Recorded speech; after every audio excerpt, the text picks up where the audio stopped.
আমি যে আয়াতে কারিমা তেলাওয়াত করেছি উক্ত আয়াতের ভিতরে আল্লাহ রাব্বুল আলামিন বলেন ইন্না ইদ্দাতাশ শুহুরি ইনদাল্লাহি 12 শাহরান ফি কিতাবিল্লাহি ইয়াওমা খালাকাস সামাওয়াতি ওয়াল আরদা মিনহা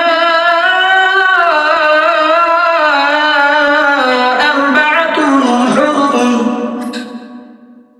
আল্লাহ রাব্বুল আলামিন বলেন দুনিয়া যেদিন আমি আল্লাহ তাআলা সৃষ্টি করেছি, যেদিন আমি আল্লাহ তাআলা আসমান জমিন সৃষ্টি করেছি, সেদিন থেকে আমি আল্লাহ তাআলার আদালতে, সেই দিন থেকে নিয়ে আমি আল্লাহ তাআলার খাতায় 12টা মাস, আরবি 12 মাস আমি আল্লাহর খাতায় লিপিবদ্ধ আছে। এই 12 মাসের মধ্যে হতে আমি আল্লাহ রাব্বুল আলামিনের কাছে মিনহা আরবা'তুন হুরুম, 4টা এমন মাস আছে যেই 4টা মাস আমি আল্লাহ তাআলার কাছে বড় দামি। যেই 4টা মাস আছে, এই 4টা মাস আমি আল্লাহ তাআলার কাছে বড় পছন্দনীয় মাস। এই 4 মাসের মধ্যে আল্লাহ তাআলা যুদ্ধ বিগ্রহকে হারাম করেছে। এই 4টা মাসে কোন মানুষ অন্য মানুষের উপরে জুলুম করবে, এটা আল্লাহ তাআলা নিষিদ্ধ করেছেন। এই 4টা মাসের মধ্যে একটা মাসের নাম মুহররম, দ্বিতীয় মাসের নাম হলো জিলকাদ, তৃতীয় মাসের নাম জিলহজ, চতুর্থ মাস এই মাস চলতেছে রজব মাস। এই রজব মাস আসলে আমাদের মনে একটা আশা আকাঙ্ক্ষা জাগে, একটা ঘ্রাণ আমাদের কাছে চলে আসে। যেই মাসটা আসলে বোঝা যায় এই মাসটার পরে যেই মাস আছে শাবান মাস, এই শাবান মাসের পরে যে মাস আসবে সেই মাসটার নাম রমজান মাস। এই শাবান মাস পার করে রমজান মাসের বরকত যে আল্লাহ আমাদেরকে দিবে, সেই মাস হলো রমজান মাস, ঠিক না? এই রজব মাস আসলে আমাদের মধ্যে রমজানের একটা ভাব চলে আসে। এই জন্য আমাদেরকে প্রস্তুতি নিতে হবে। রমজান আসার আগে প্রস্তুতি নিতে হবে। রমজান আসার আগে প্রস্তুতি নিতে হবে যে রমজান মাসে আমরা করবো কি, রমজান আসলে আমরা করবো কি, রমজান আসলে আমাদের করণীয় কি হবে, আগে থেকে প্রস্তুতি নিতে হবে।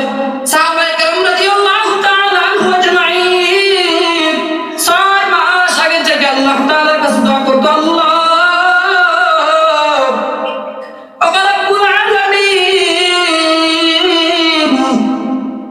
আপনি আমাদের হায়াতটাকে রমজান পর্যন্ত পৌঁছাইয়া দেন। জীবনে যা করছি আল্লাহ রমজান মাসে ইবাদত বندگی করে নিজের গুনাহ যেন পারা চাইতে পারি, বেশি বেশি যেন তওবা করতে পারি, ইস্তিগফার করতে পারি মালিক।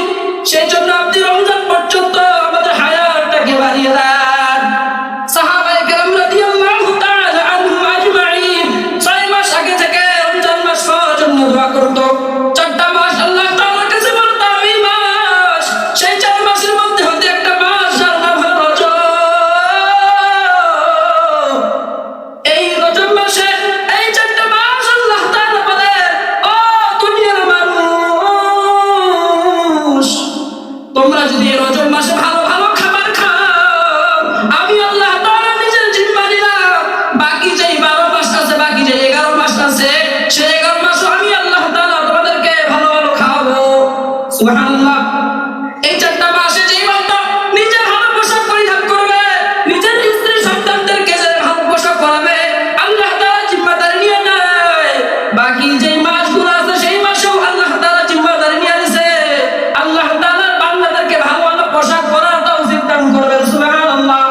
এই মাসে যারা বেশি বেশি করে দান সদকা করে, বাকি যে মাসগুলো আছে সেই মাসে আল্লাহ তাআলা সেই বান্দার প্রতি রিজিকের প্রতি বরকত দিয়ে দিবেন। সুবহানাল্লাহ। এই জন্য রজব মাস, এখান থেকে আমাদের প্রস্তুতি গ্রহণ করতে হবে। এবং এই মাসে কিছু কিছু করণীয় আছে, কিছু কিছু বর্জনীয় আছে, সেগুলো থেকে আমাদেরকে বাঁচতে হবে। যেগুলো করণীয় সেগুলো করতে হবে। এই মাসে দেখা যাবে কিছু কিছু মানুষ আছে যারা মাজারে যাবে, মাজারে গিয়ে লাখ লাখ টাকার গরু, ছাগল ইত্যাদি মান্নত করবে, মাজারে দিবে। অনেক মানুষ আছে দেখা যাবে যারা মাজার তো পানি পর্যন্ত খায়। আপনাদের শ্রীরামপুরেও অনেক আছে, ঠিক না? আশেপাশে অনেক আছে তো মানুষ, যেহেতু আপনাদের আশেপাশে মাজার আছে। এই মাজারগুলো সবচেয়ে শিরকি হয়, বেশি হয়।